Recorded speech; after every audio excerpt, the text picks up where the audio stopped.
اعوذ باللہ من الشیطان الرجیم بسم اللہ الرحمن الرحیم الحمد للہ رب العالمین الرحمن الرحیم مالک یوم الدین ایاک نعبد و ایاک نستعین اهدنا الصراط المستقیم صراط الذین انعمت علیہم غیر المغضوب علیہم ولا الضالین بسم اللہ الرحمن الرحیم ارأیت الذی یکذب بالدین وذلک الذی يدق اليتيم ولا يحض على طعام المسكين فويل للمصلين الذين هم عن صلاتهم ساهون الذين هم يراءون ويمنعون الماعون صدق اللہ جی قمر بھائی جی شروع ہو گئی. تو بسم اللہ الرحمن الرحیم. سب سے پہلے میں اس کا اردو ترجمہ بیان فرما دیتا ہوں.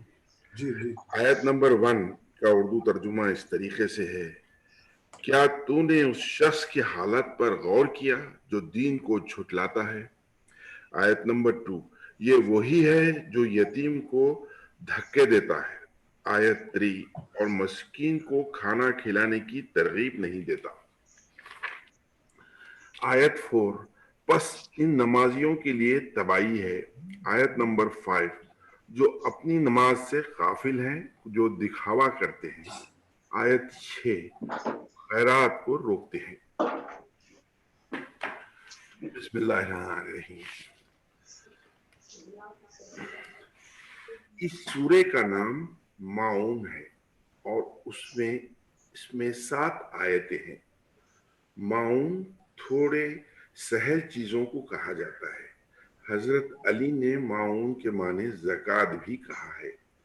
مامون گھر کے اسباب کی چھوٹی چھوٹی چیزوں کو بھی کہا جاتا ہے، جیسے ڈھول، کلاڑی، ہنڈی، پیالہ وغیرہ. عرب مامون کو پانی کے لیے بھی استعمال کرتے ہیں. مامون برتنے کی چیزوں کو بھی کہتے ہیں. اس میں مامون کے معنی کرنے والے کی برائی ہے جو ادنی مرتبہ احسان کا ہے، اس لیے اس سورے کا نام ماعون کہا گیا ہے. اس سورت کو بعض نے مدنی کہہ دیا ہے اور اکثر نے مکی کہا ہے، اور بعض کہتے ہیں کہ اس کا آدھا اول مکی ہے اور آدھا مدنی ہے. مگر اس سورے کا مدنی ہونے کا اندازہ خود مضمون میں 2 گواہ موجود ہیں. پہلا، نماز میں ریاکاری. یہ مدینہ کے منافقین سے سرزد ہوتی تھی. مامون یعنی ضرورت کی چیزیں دینے سے گریز کرنا بھی مدنی اسلامی معاشرے میں قابل ذکر ہے. مکی زندگی میں اس قسم کی نوبت نہیں آتی تھی کہ ہمسایوں سے ضرورت کی اشیاء مانگی جائیں. اس سورے کی شان نزول کے بارے میں بعض نے یہ کہا ہے یہ ابو سفیان کے بارے میں نازل ہوا ہے، جو روزانہ 2 بڑے بڑے اونٹ کاٹا کرتا تھا اور وہ خود اور اس کے یار دوست انہیں کھاتے تھے.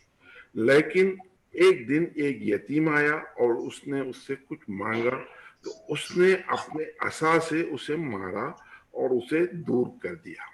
بعض دوسرے مفسرین نے یہ کہا ہے کہ یہ ولید بن مغیرہ یا عاص بن وائل کے شان میں نازل ہوا ہے. اس سورے میں بتایا ہے کہ یہ دین جس کی طرف محمد رسول اللہ بلاتے ہیں وہ اصل میں بے کسوں اور غریبوں کی ہمدردی کا ہے. جب تک یہ دل میں پیدا نہیں ہوتی اس وقت تک نماز بھی ایک دکھاوا ہے.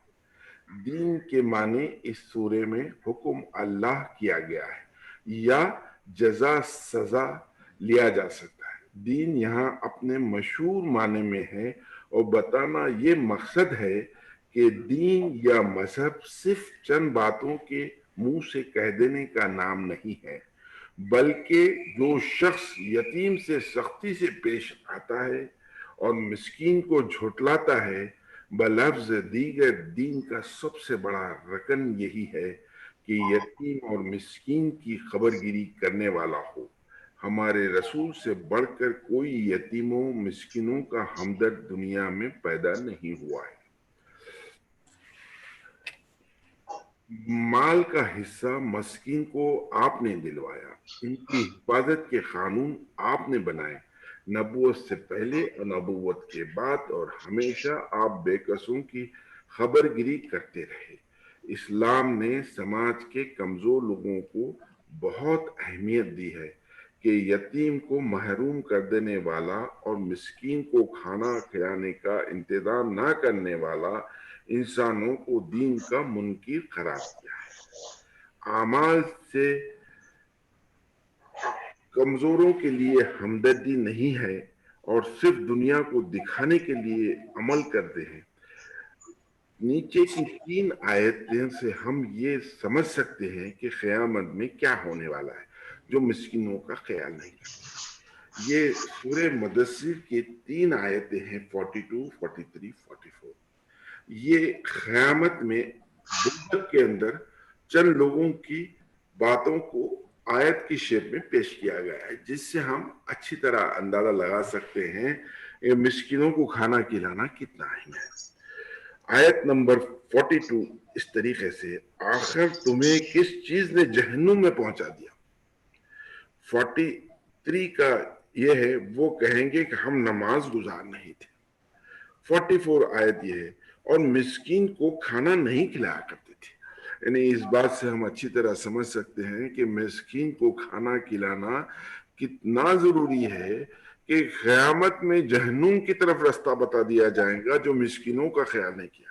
قرآن میں کچھ اور بھی آیتیں ہیں جو مجھے نہیں مل سکے، مگر میں پڑھ چکا ہوں کہ بعض ایسے قابل اور دیانتدار، ایماندار، نمازی، پرہیزگار لوگ رہیں گے، ان کو جنت میں جانے کا موقع نہیں ملے گا کہ لوگ جو ان سے واقف تھے بڑے حیرت زدہ ہوں گے، کیا یہ ممکن ہے کہ اتنے نیک لوگ بھی جنت میں نہیں جائیں گے؟ تو اس وقت ان سے سوال کیا جائے گا کہ کیا بات ہے، آپ کو کس بات سے روکا جا رہا ہے؟ تو وہ لوگ بولیں گے کہ بھئی نہیں، اصل میں بات دراصل یہ تھی کہ ہمارے سے اس دنیا میں چوک ہو گئی، ہم ہر کام دین کا بجا لائے مگر ہم مسکینوں کو کھانا کبھی نہیں کھلائے۔ اس طریقے سے پن پوائنٹ کریں گے۔ خرابی ہے ان نمازیوں کی جو اپنی نماز سے بے خبر ہے۔ نماز ایک ایسی عبادت ہے کہ جس میں جسم اور روح دونوں شریک ہے، اور یہ ایک ایسی عبادت ہے کہ اگر قلب اور روح کو ایسا روشن کرتی ہے کہ بندہ ہر قسم کی بدکاری سے نفرت ہو جاتی ہے۔ نماز ادا کرنا ایک تاکید ہے، بلکہ ہماتن متوجہ ہونے کا بھی حکم ہے، اور دکھلاوے غفلت کی رسمی نماز نہیں ہے۔ ایسا نمازی دراصل نماز سے بے خبر ہے۔ لوگ نماز کی حقیقت سے بے خبر ہے، یعنی ان کی ظاہری حرکت کو لوگ دیکھتے ہیں مگر دل ان کی نماز سے غافل ہیں۔ لوگوں کے دلوں میں مخلوق خدا کی ہمدردی پیدا نہیں ہوتی، ان کی نماز نے انہیں کچھ فائدہ نہیں دیا۔ نماز انسان کو اللہ کے سامنے جھکانے کے لیے اور اللہ سے قلبی تعلق پیدا کرنے کے لیے ہے۔ جس شخص کے دل میں مخلوق خدا کی خدمت کا جوش نہیں، اس کا اللہ سے کوئی تعلق نہیں، اس کی نماز بھی اصل حقیقت سے دور ہے۔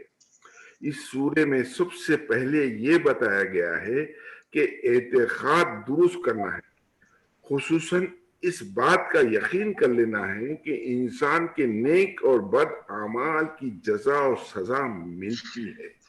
مرنے کے بعد روح ایک دوسرے عالم میں جاتی ہے جہاں اس کو اس کے نیک اور بد اعمال کا ثواب اور عذاب دیکھنا پڑتا ہے۔ خدا انسان سے ضرور باس پرس کرتا ہے اور اس سے نیک یا عذاب کا بدلہ دیتا ہے، اور یہی اعتقاد تمام حکمت کی جڑ ہے۔ اس لیے سب سے اول دین یعنی جزا اور سزا کی تصدیق ضروری ہے، اور یہ سعادت کی سیڑھی کا اول درجہ ہے۔ اور جزا و سزا کا اعتقاد درستی اعمال دین کا جز ہے۔ حکمت عملیہ میں سب سے پہلی بات تہذیب اخلاق ہے، اور تہذیب اخلاق میں دو ہی چیزیں، اول یتیم یعنی نابالغ بچے سے برائی نہ کرنا، اگر خیر اور بھلائی نہ پہنچا سکتے ہو تو سختی کی کوئی دل آزاری بھی تو نہ کرے۔ دوسرا مرتبہ تہذیب اخلاق کا یہ ہے کہ بندگان خدا پر رحم کرے، یعنی فقیروں محتاجوں کو خیال رکھا جائے۔ ہمارے دین میں ایک بہت بڑی اہمیت ہے کہ ہمارے کردار کو جب ہم پیش کرتے ہیں مسلمان ہونے کا، ہماری گفتگو میں بڑی مٹھاس ہونا چاہیے، بڑی محبت ہونا چاہیے۔ جب ہم بات کریں تو کسی کا دل نہ دکھے، اس بات کا خاص خیال رکھا جائے۔ یہ مومن کی خاص پہچان ہے۔ یہ ہر انسان پہ، ہر مسلمان، ہر ایماندار پہ واجب ہے کہ وہ انتہائی سافٹ اسپوکن ہے اور لوگوں سے بڑی ہمدردی سے پیش آئے۔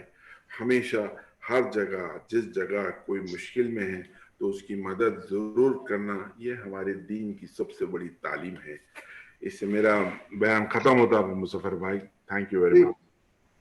ماشاء اللہ، کافی کھلے الفاظ میں آپ نے پورا